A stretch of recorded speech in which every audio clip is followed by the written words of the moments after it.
G'day legends, I hope you're all fantastic. Welcome to another installment of Friday Q&A. I hope you've all had a great week. Thank you so much to everybody who submitted a question this week, and just thank you to everybody in general who continues to watch my channel, support my channel, and generally just be a bunch of legends. It's obviously Thanksgiving in the United States, and while I'm Australian, my wife is American, so we do Thanksgiving with all of our friends here, and I'm filming this about an hour before everybody arrives. So I'm looking forward to tucking into some food and hanging out with some of my buddies. And like I said, I'm just thankful to be in good health and to be able to spend the time with my loved ones. And, stuff like guitar tones and gear and all those kind of things are lovely little bits of icing on the top. I hope you're all having a great time wherever you are, anywhere in the world. And look, I just appreciate all of you. So let's get into some of these questions. Have I checked out Bill McClintock's Mantalica?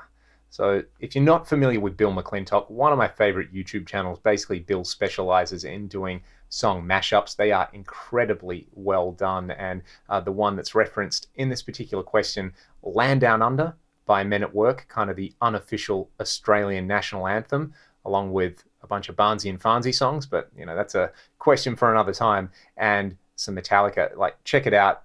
Bill McClintock has done some amazing stuff like James Brown and Judas Priest together. There's a bunch of mashups with like Slayer and other bands, and there's always like a Marty Friedman guest solo that he kind of pops in there. I love Bill's channel. You should definitely go and check it out if you're into that kind of thing. I mentioned in the last Q&A the movie Rockstar and the fictional band Steel Dragon, and I'd forgotten all about this, that apparently that movie started out as like a biopic for Tim Ripper Owens, and I actually got to see Ripper sing recently for like the Metal Gods show, and it was just incredible. One of the very best singers I've seen in any genre live.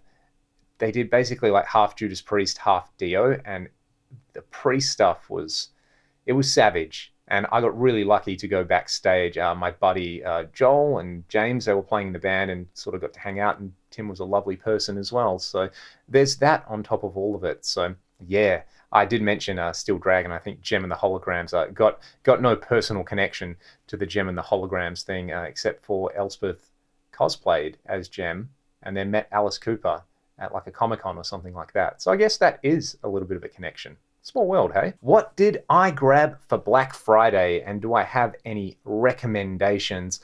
Basically, I've got relationships with a bunch of companies whose gear that I feature on the channel, which are fairly obvious, and they all have Black Friday sales on. But I was pretty restrained this year. I just picked up a few Universal Audio plugins. Like I didn't actually own the Lex 224 and 480L.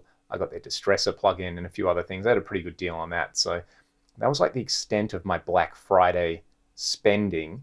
But I'm curious, what did all of you spend your money on this Black Friday? Did you get like plugins, or was it hardware, or did you go nuts and buy guitar gear? If you haven't done any Black Friday shopping, I will happily shill the affiliate links that are in the video description if you want to buy some stuff from any of those retailers, Sweetwater, Thomann, and Perfect Circuit. There's no extra cost to you. You just follow that link, and then I get a very small kickback on it. And it goes to kind of keep the lights on in here and keep my cats fed and watered and happy. Speaking of gear, what's some of the best gear that I have tried this year? You'll have to wait for the standalone video that I do about that.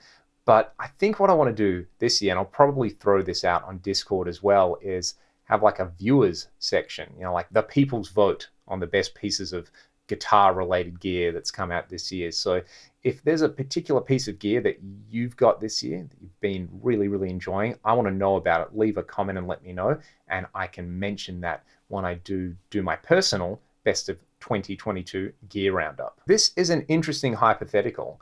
If Fractal audio didn't exist, what would I use in my live rig and to record with?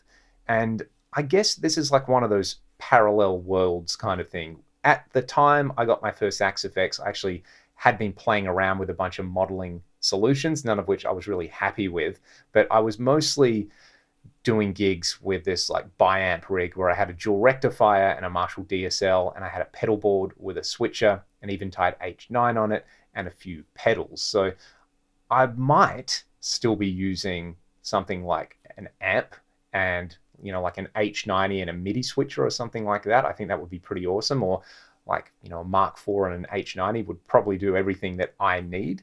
Or like the Synergy setup with an H90 or an Eclipse in there, that would be like the analog version of that particular rig. I think if I had to use another modeler, it'd be a toss-up. I love the form factor of the HX Stomp, and I reckon I could get by doing gigs with that. I much prefer the sound and feel of the Fractal stuff, which is why I use it. But again, it's a hypothetical. What if it didn't exist? So yeah, I reckon the minimalist in me would be like HX Stomp and a small expression pedal, or maybe like a quad cortex and an expression pedal, because the capture in the quad cortex sounds and feels really good. I don't think the effects are quite up to the scratch of the HX though. So it'd be like a toss-up between those two. Or maybe I'd just be super over to the other side and use like a laptop with, I don't know, like Mercurial Audio's, what's the plugin called? Reaxis, the Triaxis plugin, because I love the way that one sounds, or their Bogner plugin, and just have like a UA interface in there. That might be another way to go as well. I don't know. I'm just kind of thankful that like the thing that I use and that I love and that serves as a kind of creative canvas for me actually exists. And on top of that, I mean, I started doing videos when I got an AX8. Like that's how I got into YouTube, was doing tutorials, and people who have been following the channel since then will remember those videos where my voice was very, very quiet and the guitar was very, very loud. It's often still like that, but it was even more so back then. So to everybody that's been following the channel since then, massive shout out. Thank you so much. And to everybody who's joined recently, you can probably still find those old videos if you want to have a good laugh. Have I read The Outsiders novel or seen the movie based on the book? No, I have not. That's one I've been meaning to check out. I'm absolutely terrible with this kind of stuff. So as always, if there's any other movies or books that you think I should read that I would like, let me know in the comment section below. But I'm going to put that one on the list. Holiday season is upon us. So I normally take the time to actually kind of sit down and read some things, or at least like sit down for a few hours and watch a movie. My most and least played guitar in here. Excellent question. The most played guitar, honestly, it's probably my Strat. Like I would say my number one guitar is my PRS SC245, but that lives in drop C. And because I do a lot of recording in other tunings and I do a lot of YouTube videos, I tend to gravitate towards a Strat as the first thing that I pick up during the day. And if I'm feeling good on the Strat, I'm definitely going to feel good on the other guitars. So there's that. The least played guitar in here, it's probably my jazz bass. Ever since I kind of found out that you can have like bass guitar plugins that sound really good, like I use the Submission Audio stuff, I've been playing a lot less bass. But if it has to be a 6-string guitar, it's a good question. It's a good question. There's quite a few guitars here that I don't really play enough. Like my Hamer Sunburst is probably one that I really should play more. I don't play that a whole lot.